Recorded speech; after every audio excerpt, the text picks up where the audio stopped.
Blanca, ¿dónde nace Reinaldo Miravalles? Él nació en el Callejón del Chorro, en La Habana Vieja. ¿Cuántos hermanos fueron? Único hijo. ¿Y anterior a él, alguien más en la familia se había dedicado al arte o en este caso a la actuación? Nadie.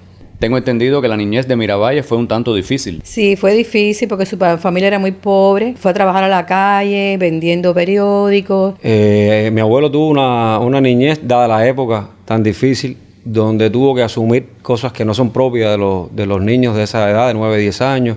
Vendía fruta, se montaba en un ómnibus de esa época y se iba lejos a buscar el dinero para la casa, para la comida. O sea que él como varón, hijo único, tuvo un peso en el asunto económico, familiar.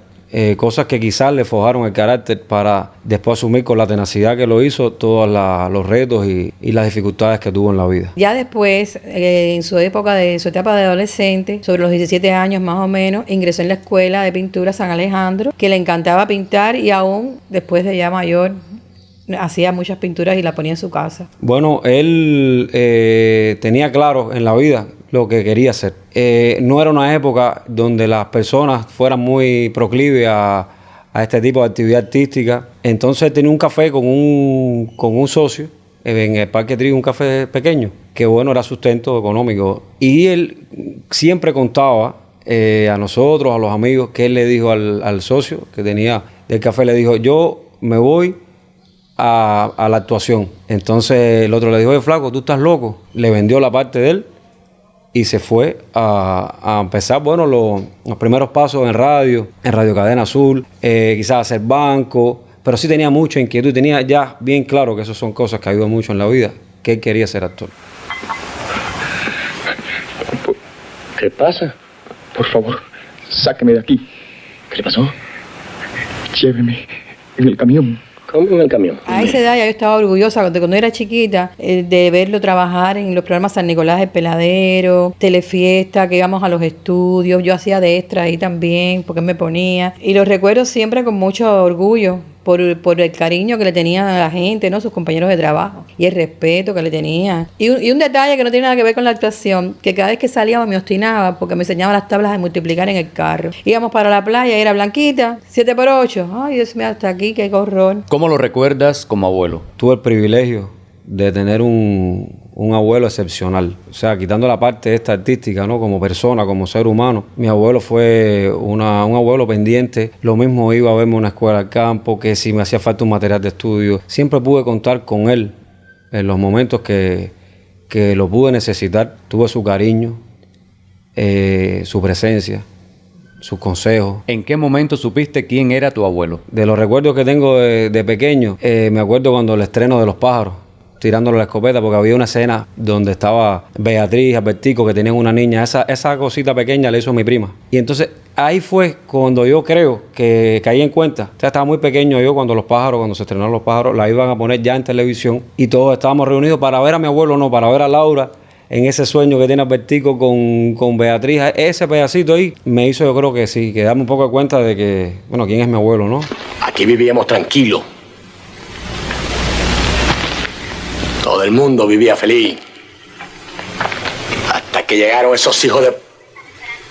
Yo le tomaba los libretos a él siempre, sentadito en un sillón en la casa. Me llamaba, Blanquita, ven para acá que me tienes que tomar este libreto de Sherlock Holmes y de la Peña del León, que ese fue un programa que tuvo mucho éxito. Íbamos a los carnavales de los pueblitos, por ejemplo, Quibicán, San José de las Lajas, y entonces él siempre me decía, ven, vamos a comprobar la rutina que tengo que decir y qué sé yo, y siempre era yo la que se lo tomaba, siempre. Miravalles tuvo la oportunidad de hacer muchos programas humorísticos.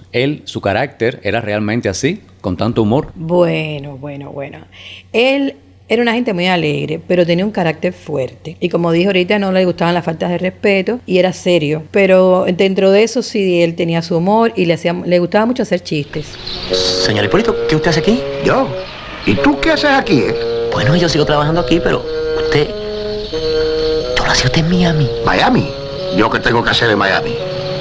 Bueno, ustedes se van. Hizo varias películas fuera de Cuba, en Venezuela, en Nicaragua, en Colombia, en México y en República Dominicana. Sí, como no, él trabajó mucho fuera de Cuba. Y tiene una película con Geraldine Chaplin que se llamó La viuda de Montiel y con artistas reconocidos en otros países, sí, cómo no. De los trabajos que él realizó y que tuviste la oportunidad de disfrutar, ¿alguno fue tu favorito? Sí, creo que Los pájaros tirando la escopeta. Creo que lo que recuerdo como más así entrañable es esa película. No hay ningún apuro con esa boda. Esas decisiones hay que pensarlas muy bien. ¿Pero de qué tú estás hablando, papi? ¿Qué boda es esa? La tuya, pero sin corre-corre. Ustedes tienen que formalizar las relaciones. Nosotros estamos siguiéndole la pista a los cimarrones y el rastro nos ha traído precisamente hasta la puerta de la finca. Usted está equivocado, en esta finca no hay cimarrones. Qué casualidad. Precisamente eso es lo que nosotros estamos tratando de averiguar. Por eso quería pedirle permiso para registrarlos con UCO. Si lo dividiera en dos etapas, la que más me ha llegado fue la última película que dirigió Chijona. ¿Y por qué Esther en alguna parte le tengo ese cariño? Porque participé al lado de él todo el tiempo, desde el trabajo de mesa hasta la última escena yo estaba al lado de él. Yo no salgo, pero estoy bien cerquita de él todo el tiempo, lo mismo tomándole el libreto, con él y con Molina, acompañándole, llevándole a sus medicinas. O sea, ahí también tengo un recuerdo muy personal de esa película. Perdone, pero usted y yo nos conocemos. Doctor San Pedro. Mire, yo creo que usted está confundido. Mire, yo a usted no lo conozco.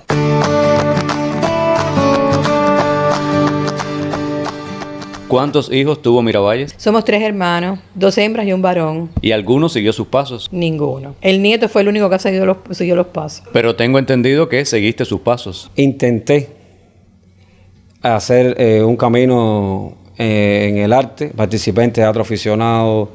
Estuve haciendo radio con el apoyo de Caridad Martínez. Estuve en el público con Carlos Díaz, un tiempo breve. Y él siempre me decía, va a pasar mucho tiempo para que puedas vivir de esto, pero si lo logras te va a gustar mucho y lo vas a disfrutar. Me regaló un libro de Stanislavski. Intenté hacerme camino, pero bueno, no fue el destino, parece. ¿Recuerdas qué era lo que más disfrutaba hacer en su tiempo libre? Jugar ajedrez. Le encantaba.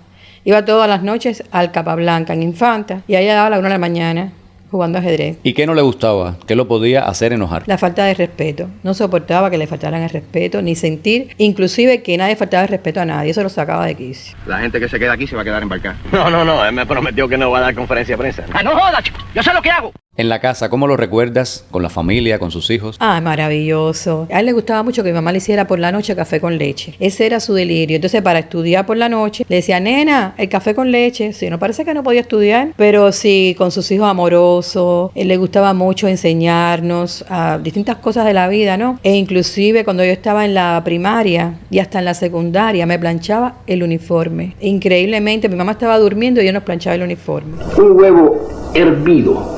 No frito, porque frito pierde sus cualidades, se desactiva. ¿Algún consejo que te dio en alguna ocasión para la vida? Bueno, él siempre nos estaba dando consejos a los 3 hijos, ¿no? Pero sobre todo que estudiáramos. Tenía obsesión porque estudiáramos siempre. ¿Te dejó saber en alguna ocasión qué es lo que nunca se hubiera permitido como artista? En una ocasión yo le pregunté, estando yo también cerca de haciendo radio y estas cosas, y le pregunté, ¿qué es lo que nunca él hubiera hecho? Y me dijo, yo no, un desnudo, yo no enseño nada en cámara. Y entonces fue gracioso porque yo estaba en ese mundo en el teatro y en el teatro de sus códigos también. Se entiende de otra manera, pero él viene de otra generación donde esas cosas no... Él tenía esa limitante.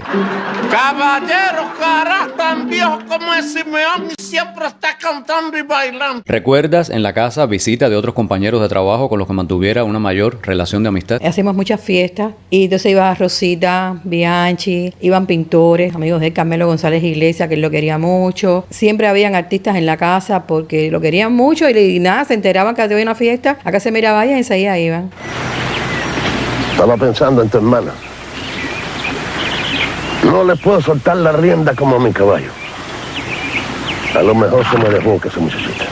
Blanca, si tuvieras la oportunidad de revivir, de traer al presente un momento junto a tu padre, ¿cuál escogerías? Una pregunta difícil porque me gustaría muchos momentos al lado de él otra vez. Recordar eso es, figúrate. Pero bueno, te puedo decir que el día de mis 15, que son fechas significativas en la vida de una muchacha, él me hizo muy feliz, bueno, mi familia, ¿no? Pero él en este caso, que era el entusiasta, me hizo decoraciones, fue el que me mandó a hacer el vestido increíble, los zapatos en combinación. Me dio la sorpresa de un cake precioso que nunca más ni lo he visto, ni lo veré, ni lo tendré, que fue un regalo de Rosita Forné.